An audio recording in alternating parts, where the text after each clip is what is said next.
भगवान श्री राम के पावन चरित्र का श्रवण करते हैं, जो कलिमल का नाश करने वाला है, जो महामोह का नाश करने वाला है।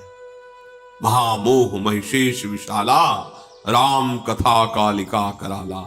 महामोह का स्वरूप मानो महिषासुर है और प्रभु श्री राम का पावन चरित्र मानो कराल काली है, जो उसका विनाश कर देती है।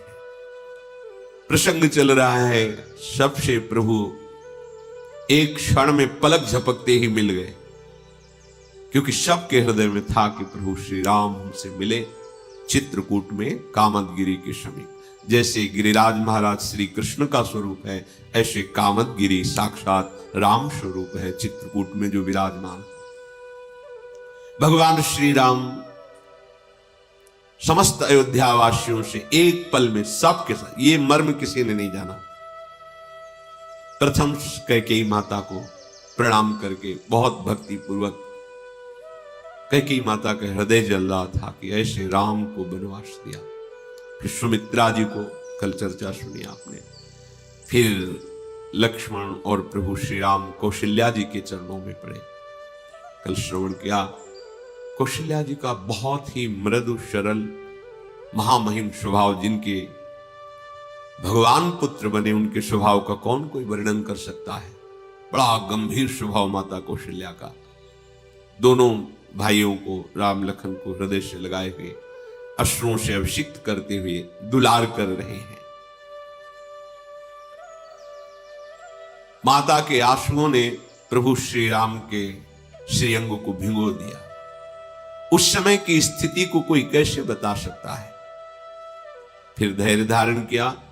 प्रभु श्री राम और लखनलाल गुरुदेव जी की तरफ बढ़े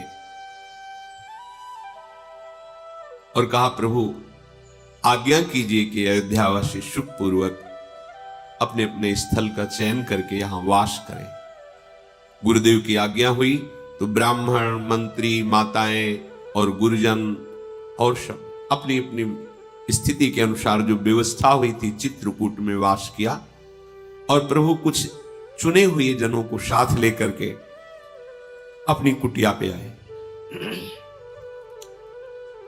श्री जानकी जी ने वशिष्ठ जी के चरणों को प्रणाम किया, अरुंधति जी के चरणों को प्रणाम किया, उन्होंने आशीष दिया। फिर सियाजू ने, जो गुरुजन आए थे, सबको प्रणाम किया। फिर जब अपने सासुओं के दर्शन किए तो बहुत विकल हो गई। ऐसी विधाता ने रचना रची कि उनका जो सौंदर्य, जो सुहाग सब रहित, क्योंकि महाराज दशरथ जी पधार गए। सीता जी अपनी सासुओं को देखकर बहुत व्याकुल हो गई। विचार किया कि दैव बड़ा बलवान है, उसके आगे किसी की नहीं चलती, वो सहना ही पड़ता है। ध्यान दीजिए, दैव बड़ा बलवान है, उसके आगे किसी की नहीं चलती, सहना ही पड़ता है। दवा है सहना। शांत भाव से नाम जप करते हुए सह जाओ, उस समय कट जाएगा, विचलित होने की जरूरत नहीं है। जानकी जी के नील कमल के समान नेत्रों से अश्रु बह रहे हैं। सीता जी अपने जो मां है, सासू है, उनके चरण पकड़ करके वो आशीर्वाद दे रहे, सदा सौभाग्यवती रहो। लागी लागी पग सबन सिय, भेटत अति अनुराग, हृदय असी सही प्रेम बस, रही हो भरी सुहाग। तुम्हारा सुहाग अखंड हो। जब देखा कि सियाजू, माता कौशल्या, सुमित्रा आदि सब विरह व्यथा से महाराज की व्याकुल हो गए, क्योंकि उनकी चर्चा हुई, तब परम ज्ञानी वशिष्ठ जी ने बहुत से शास्त्रीय सिद्धांत उपदेश करके सबको परमार्थ का उपदेश करके शोक का शमन कराया। भगवान श्री राम ने जब महाराज दशरथ जी जो विरह में प्राण त्याग चुके, ये जब बात सुनी तो व्याकुल होकर के पुकारने लगे, हा महाराज, आपने ऐसा क्यों किया?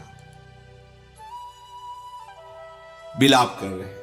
प्रभु को विलाप करते देखकर सब समाज शोक मग्न हो रहा है। वशिष्ठ जी ने फिर श्री राम जी को समझाया, जाओ मंदाकिनी में स्नान करो और जो पिता के मंगल के लिए है वो कार्य करो। गुरु की आज्ञा से मंदाकिनी में स्नान किया और निर्जला व्रत रहे। उस दिन भगवान ने जल नहीं पिया। वशिष्ठ जी ने जो जो आज्ञा करी, प्रभु श्री राम जी ने श्रद्धा भक्ति के सहित पिताजी के मंगल के लिए वो सब कार्य किए। वैदिक सिद्धांत के अनुसार पिताजी की मंगल क्रियाएं की। सोचो, ये प्रभु लीला कर रहे हैं। नहीं, जिसके पुत्र भगवान राम है उसका कोई अभी मंगल बकाया रह गया क्या? जा सुनामो पावक अघ तुला, सुमिरत सकल सुमंगल मूला। जैसे रुई का पहाड़ जमा हो, एक बार ऐसे दिया सलाई लग, वो सब भस्म। ऐसे एक बार नाम उच्चारण किया जोर से प्रभु का, तो आपके पाप के पहाड़ भस्म हो गए। जिनके नाम का ये प्रभाव है, वो प्रभु जिनके पुत्र है उनके मंगल का। पर लीलावत भगवान समस्त वैदिक क्रियाएं की। शुद्ध बुद्ध भगवान वैसे ही शुद्ध हो रहे हैं स्नान करके। जैसे गंगा जी के यहां पूजन किया जाए तो गंगा जी में तीर्थों का आवाहन किया जाता है, तो तीर्थ गंगा जी के स्पर्श से पवित्र होते हैं। ऐसे ही परम पवित्र भगवान का जिनका नाम है, वो स्वयं पवित्र होने की लीला कर रहे हैं।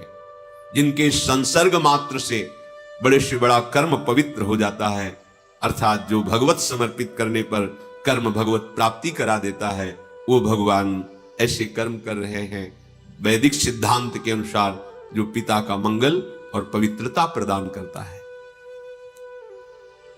फिर कंदमूल फल सबको वितरित किए गए, सबने वो पाए। 2 दिन वास हुआ। प्रभु ने हाथ जोड़ा और सबसे कहा कि अब आप सब अयोध्या वापस चले जाइए।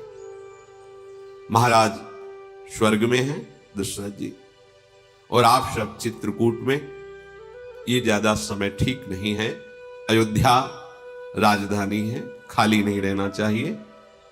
यद्यपि ऐसा नहीं कहना चाहिए, फिर भी ढिठाई करके सबसे प्रार्थना कर रहा हूं, आप सब गुरु जी के साथ पुनः अयोध्या वापस हो जाए। जो ही ये बात प्रभु ने कही, सारा समाज विचकित हो गया, मानो समुद्र में जहाज डूबने वाला हो। ऐसा अब फिर बिछुड़ना पड़ेगा प्रभु से। मानो जैसे अनुकूल हवा चल जाए तो डूबता हुआ जहाज बच जाए, ऐसे श्री वशिष्ठ जी ने कहा। ये अभी तो 2 ही दिन हुए हैं रघुनाथ, अभी तो चित्रकूट के पूरे दर्शन भी नहीं हुए। दर्शन हो जाने दो, फिर जैसा कहोगे वैसा करेंगे। अभी तो रुकने दो। मानो फिर सबके प्राण आ गए। सबने भगवत स्वरूप कामदगिरी की परिक्रमा की, आसपास के वन प्रांत का दर्शन किया। बड़े ही अमृत के समान झरने झर रहे थे, शीतल मंद सुगंध वायु चल रही थी, जो तीनों तापों का, दैहिक दैविक भौतिक तापों का शमन करने वाली। असंख्य वृक्ष, सुंदर सुंदर फल फूल पत्ते। आज के 25-26 वर्ष पहले दर्शन हुए, बड़ा तब भी बड़ा सुंदर स्वरूप।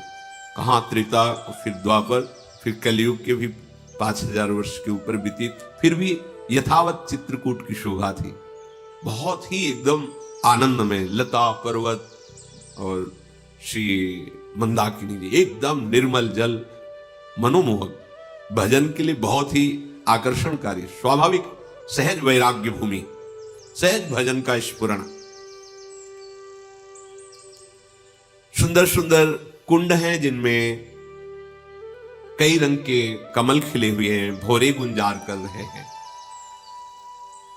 कोल की रात भील आदि जो जंगल में रहने वाले हैं वो सुंदर फल चयन करते हैं, शहद चयन करते हैं और सुंदर सुंदर अंकुर और बूटियां वो सब ला करके प्रभु के सामने रखते हैं कि इनसे अयोध्या वासियों को सुख पहुंचाया जाए। वो विनय पूर्वक प्रणाम करके जो जो वस्तुएं लाते हैं उनका नाम बताते हैं, उनका स्वाद बताते हैं। तो अयोध्या की तरफ से आए हुए जो मंत्री आदि थे उनको भेंट देते हैं। वो कान पे नहीं नहीं नहीं, आप ऐसा मत, तो फिर हम नहीं पाएंगे आपकी वस्तु। वो बार बार कहते कि नहीं, हमारे प्रभु ने पाया है और आप प्रभु के नगर से आए हैं, तो प्रभु जैसा प्रेम आपके भी हृदय में होना चाहिए। हमारे प्रभु तो प्रेम को पहचान करके हर वस्तु पाई, फिर आप क्यों नहीं पाएंगे? अच्छा, हम जंगली हैं, ये हीरे जवाहरात मणि रुपया लेके क्या करेंगे? नहीं, हमें आपका प्यार चाहिए, आप हम पर कृपा करें और आप ये पा लें, यही हमारी भेंट होगी। कितने बड़े भाग्य हैं। उन कोल भील जंगल में जो रहने वाले हैं उनकी बात सुन करके अयोध्या के जन वो फल, शहद, जड़ी बूटियां जो भी लाए वो स्वीकार कर लेते हैं। फिर वो हाथ जोड़कर कहते हैं, व्यर्थ ना सुनने का अभ्यास बनाइए। ये अभ्यास से हो जाता है। अगर मंत्राकार वृत्ति की अभ्यास है तो एकदम एकाग्र वृत्ति कीजिए। कोलाहल मचा है, बस केवल इतना है कि स्वर गूंज रहा है और अपना मंत्र सुनाई दे रहा, कोई शब्द अपना प्रभाव नहीं डाल पा रहा है। अभ्यास। जो अधिक बोलने का, अधिक सुनने का, प्रपंच का भाव कर लेता है, पूरा जीवन निकल जाता है, अनुभूत कुछ नहीं होता है, कुछ नहीं अनुभव होता है। इसी चमड़े को सजाने संवारने में पूरा जीवन निकल जाता है। बड़ा विनोद का विषय है। शूरवीर कहा करके कायरता का आचरण दिखाना, यह विनोद का विषय है। भगवत प्राप्ति का लक्ष्य करके चलने वाला उपासक माया के मनोरंजन में विश्राम मान लेना, शरीर सुख को विश्राम मान लेना।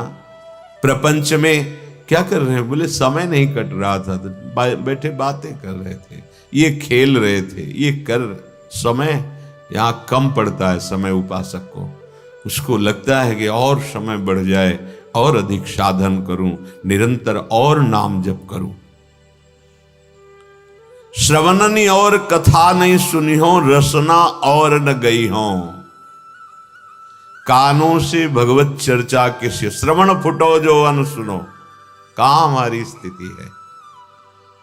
बहुत प्रपंच में राग हो गया है, प्रपंच कथन में, प्रपंच श्रवण में। और सिद्धावस्था कैसे मिलती है? बोले श्रवणनी और कथा नहीं सुनी हो, रसना और न गए। ग्राम्य कथा, विषय कथा, राज कथा नहीं, नहीं, भगवत कथा, केवल भगवत कथा, वही गान करना, वही श्रवण करना। जीव अपनी तरफ प्रमाद किए हुए हैं, संयम में रखो इसको। बहुत ही दुष्ट स्वभाव बनती चली जा रही, ये खाना, ये खाना, ये खाना, कभी नहीं अगा रही। ये नहीं आ रहा कि जब लिखा है राधा नाम सुधा रसम, तो मुझे क्यों नहीं सुधा रस, अमृत रस का अनुभव क्यों नहीं हो रहा? ये कभी चाह नहीं पैदा हो रही। हाँ, आज ये समोसा चटनी, आज ये पदार्थ, आज ये पदार्थ, इस दुष्ट को बढ़ावा देते चले जा रहे हैं। रसेंद्री को प्रमाद युक्त मत कीजिए। उपासक यदि सिद्धावस्था में पदार्पण करने का निश्चय बना लिया है तो रसेंद्री को प्रमाद से बचाइए, जीव को संयम में कीजिए। उचित सात्विक भगवत समर्पित आहार, अल्पाहार। किसी को अपनी आंतरिक वृत्ति का परिचय मत दीजिए जब तक भगवदाकार वृत्ति ना आ जाए।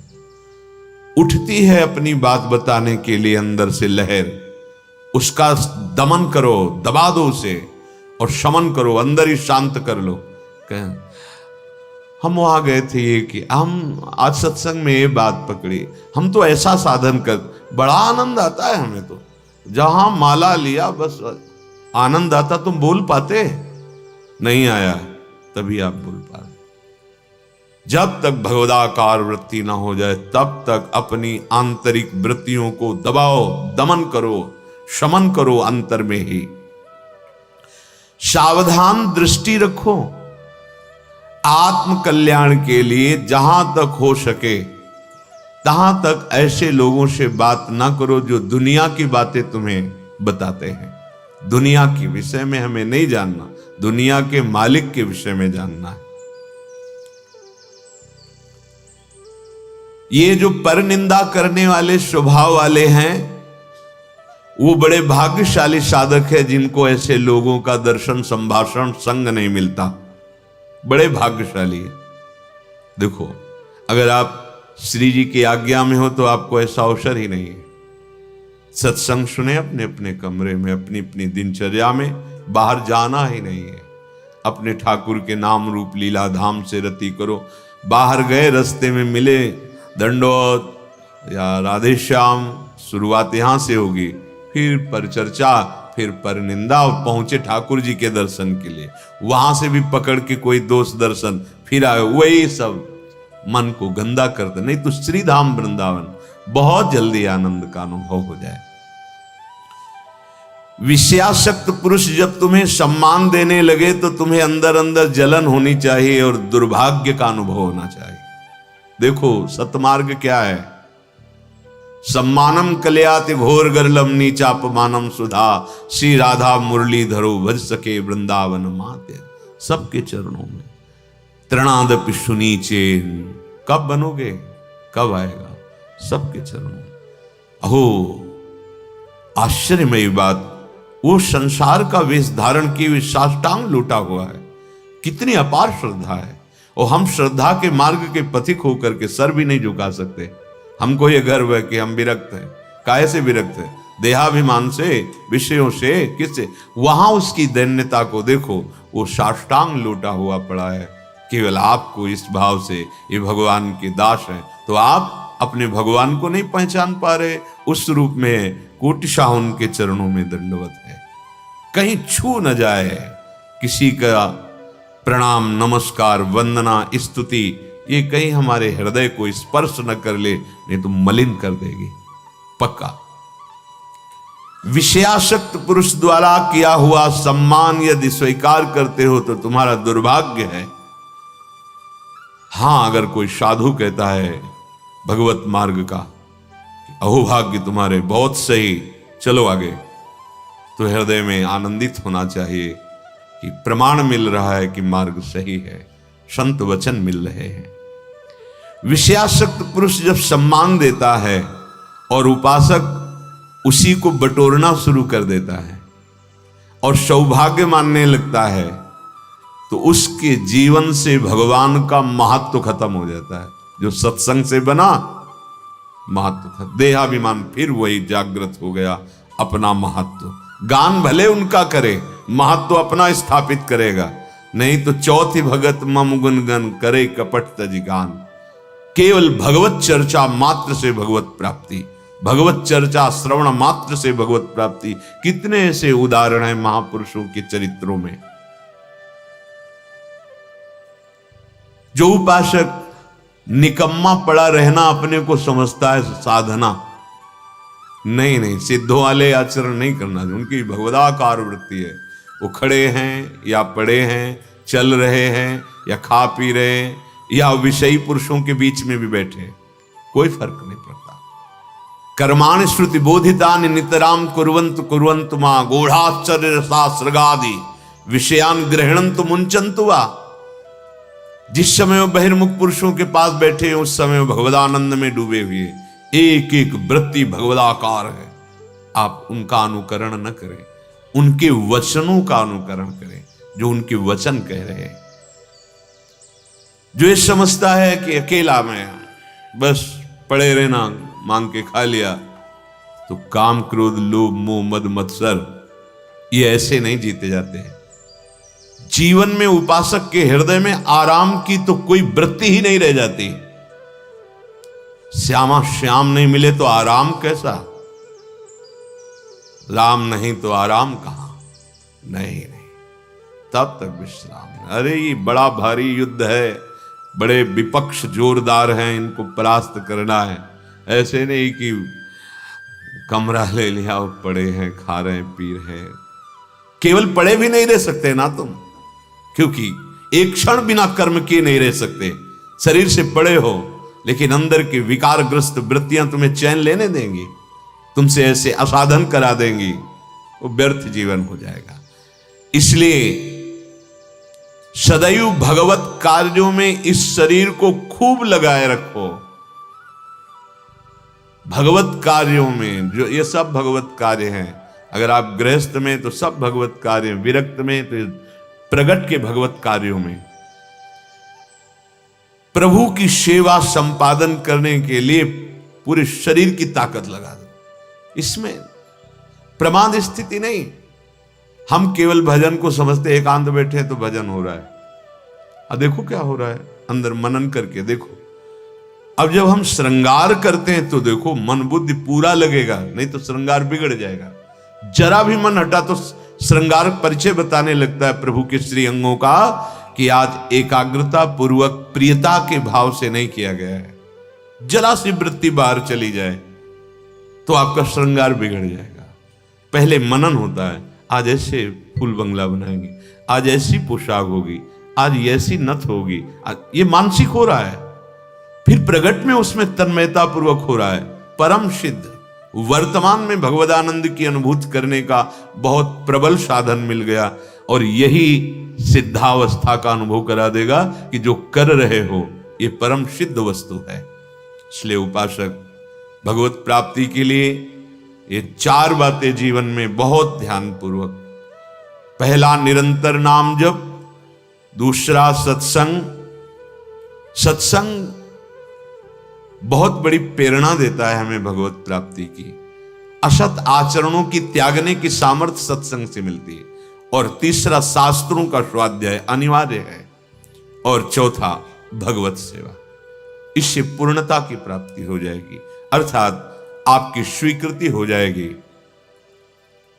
मैं श्री जी की सहचरी अनुभूत हो जाए, मैं भगवत दास हूं, मैं भगवान का नित्य सखा हूं, या भगवान मेरे करुणा सिंधु पुत्र हैं, या भगवान मेरे माधुर्य निधि प्रीतम है, पति है। जो जिस भाव से भगवान उसी की परिपक्वता कर देते हैं, उसी को दृढ़ कर देते हैं। उपासक भगवत कृपा से प्राप्त सत्संग से जब ये निश्चय कर लेता है कि अब मुझे इस जन्म में भगवत साक्षात्कार करना है, दृढ़ निश्चय, तो आधी यात्रा तो निश्चय से ही पूर्ण हो गई। अब उसे असाधनों का त्याग केवल करना है। साध्य वस्तु स्वीकृति से अनुभव में आती है, पक्का। जैसे हमारी स्वीकृति अभी नहीं है, स्वीकृति देह की है, स्वीकृति मन और इंद्रियों के साथ भोगों में सुख है, ऐसी है। स्वीकृति ये सत्य है संसार, ऐसा हो गया। तो देखो हमें भास रहा है, सत्य भास रहा है, मैं तू मेरा तेरा अच्छा बुरा। स्वीकृति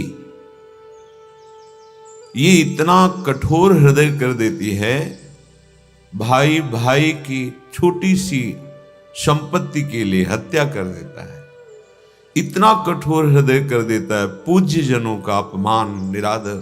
बड़ा यही स्वीकृति इतना सरस हृदय कर देते हैं, जरूरत पड़े तो अपने प्राण दूसरों के लिए देने के लिए।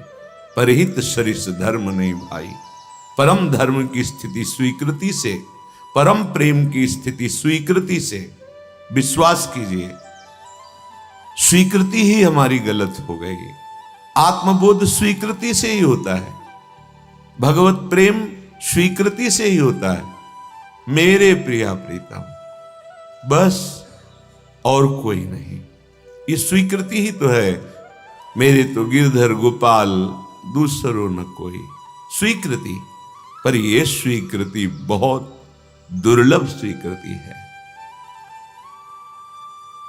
जीवन में जब तक 4 बातें नहीं होंगी तब तक ये स्वीकृति भगवत मार्ग की पुष्ट नहीं होती।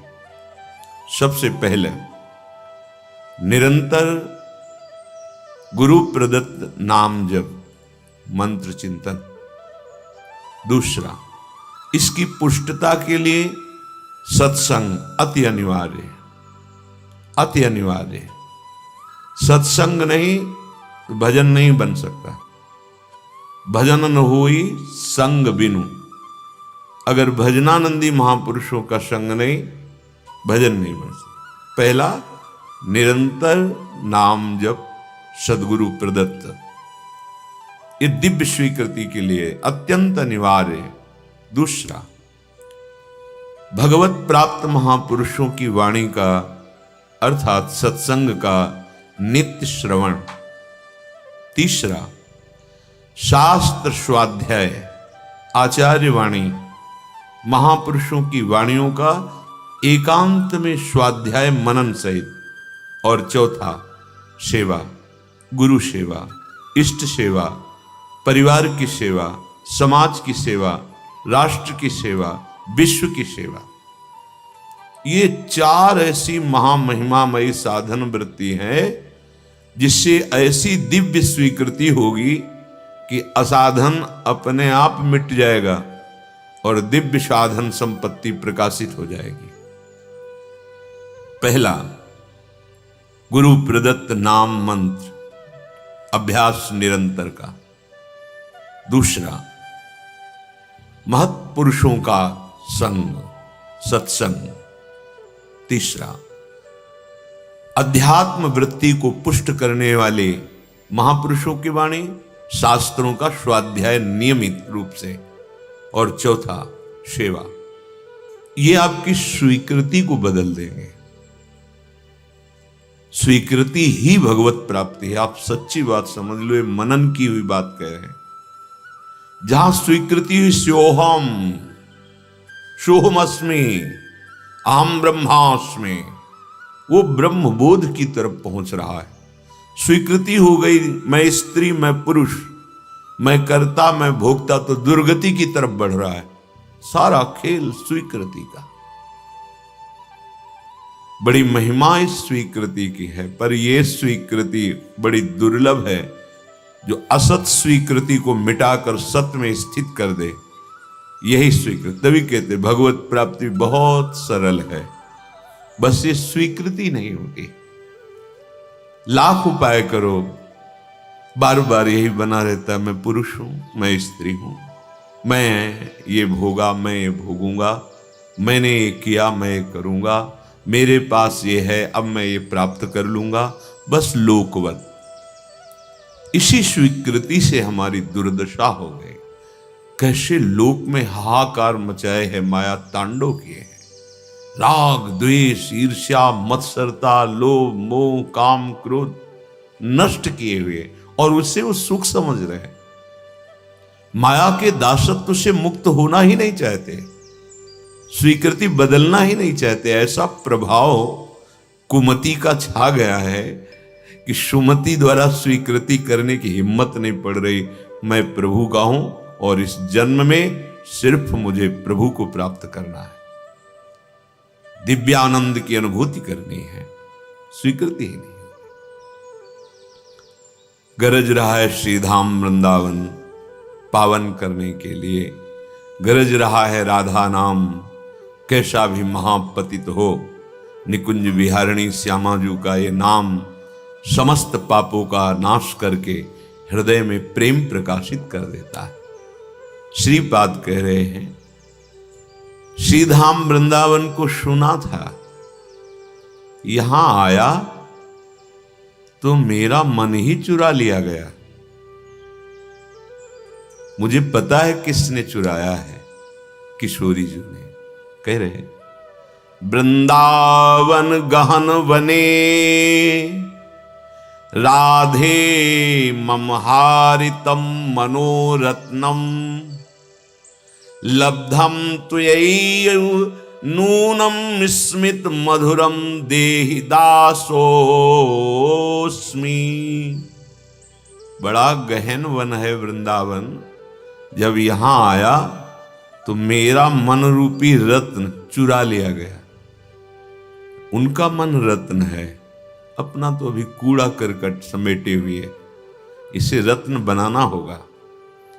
जिसका मन निर्विकार है, निरपेक्ष है, किसी भी तरह की कोई लौकिक पारलौकिक आशा नहीं है, एकमात्र सच्चिदानंद प्रभु में लगा हुआ है, वो मन रत्न है। श्रीपाद ब्रह्मबोध संपन्न महापुरुष है। कह रहे महिमा सुनी वृंदावन की आया। इतना गहन वन वृंदावन, यहां खो गया मेरा मन रूपी रत्न, और उसे मानो चुरा लिया गया। किसने चुराया? बोले राधे मम हारितम मनोरत्नम। मुझे पता चल गया, चुराने वाले का पता चल गया। मेरे मन को किशोरी जो ने चुरा लिया है। अब मन तो मैं वापस लूंगा नहीं, लेकिन उसके बदले में लूंगा। क्या लूंगा? लब्धम त्वयैव नूनम स्मित मधुरम। पहली बात, आप हमारे सामने प्रकट हो और मंद मुस्कुरा दे, और फिर देहि दासोस्मि। मुझे ऐसी ठसक दे दीजिए कि मैं आपका दास हूं। बस मैं लाडली जू की चरणारविंद की एक एक वृत्ति से अपने मन को देखना चाहता हूं, जिसको चुरा लिया गया। मनो में राधाया पद मृदुल पद में निवसतु। बस श्री किशोरी जू के गोरे चरणारविंद के तलवे के नीचे मेरा मन बना रहे। ये बड़ा महामहिम धाम है। बहुत कम साधना से बहुत उच्च कोटि की अवस्था प्राप्त हो जाती है। परम पद मथुरा में प्राप्त हो गया था ध्रुव जी को। जो ध्रुव जी आए, मधुवन आए, मधुपुरी, मथुरापुरी में। ये वृंदावन है, ये महाप्रेम प्रदान करने वाला है। बस जितना समय बचा है, आप सच्ची समझिए, आगे आपको भजन का समय नहीं मिलेगा। वायु दूषित, जल दूषित, भोजन दूषित, संग दूषित, विचार दूषित, किससे भजन करोगे? शरीर अस्वस्थ, मन शरीर आसक्त, कहां भजन? कैसा भजन? केवल खिलवाड़ की बातें होंगी, माया का खिलवाड़। अभी थोड़ा अवसर है, अभी 5000 से कुछ वर्ष ऊपर हुए हैं। 4,32,000 वर्ष की कलयुग की आयु है। अभी थोड़ा समय है, निकल चलो।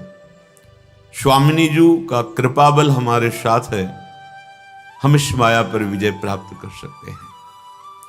उपासक, श्रीधाम वृंदावन में आना, श्रीधाम वृंदावन में वास करना, आश्रय लेना, रसिकों का संग करना, इसका लाभ तभी उसे मिलेगा जब वो परिचर्चा न करे। बहुत ध्यान से सुनिएगा। यहां हम रह रहे साधन भजन जो लाडली जी की कृपा से बन रहा है। वृंदावन में रहकर जब हम परिचर्चा करते हैं, कहां से अमर श्याम की चर्चा करने का आपका व्रत है? बोलेंगे वाणी से तो केवल आराध्य देव के विषय में बोलेंगे, नहीं तो मौन भगवत चर्चा। मौन भगवत चर्चा, यही हमारी वाणी का विषय। बहुत जल्दी लाभ मिल जाएगा। श्रीधाम है, महामहिम महामहिम भक्ति। यहां प्रेम लक्षणा भक्ति वर्ण करने के लिए बाहु फैलाए हुए यहां गलियों में डोलती है। ये वृंदावन है। मोक्ष यहां वर्ण करने के लिए व्याकुल डोलता है। महिमा जो रसिक महापुरुषों ने वाणियों में गाई, हम क्यों लाभ नहीं ले पा रहे? बोले उसका कारण है परिचर्चा और प्रमाद। प्रमाद, न करने योग्य काम को करना और करने योग्य कार्य को न करना, इसे प्रमाद कहते हैं। पर चर्चा, दूसरों की विषय की गुण दोषमयी वार्ता करना। पर दोष दर्शन, पर चर्चा, पर निंदा, कथन, श्रवण, यही हमारे भजन के प्रभाव को क्षीण कर रही। फिर वही बात आ गई, चलनी में गैया दुहे और दोष दैव को दे। गाय बढ़िया है, दूध भी दे रही, पर चलनी में दूर है तो एक चुल्लू भी पीने को नहीं मिल रहा। धाम महामहिम है, उपासना बड़ी रसमयी, और एक बूंद रस का हमारे हृदय में स्फुरण नहीं हो रहा। क्यों? क्योंकि पर चर्चा और प्रमाद। बैठा लो मन में इस बात को। रसना कटो जो अन रटो। क्यों नहीं आप आचार्य चरण की बातें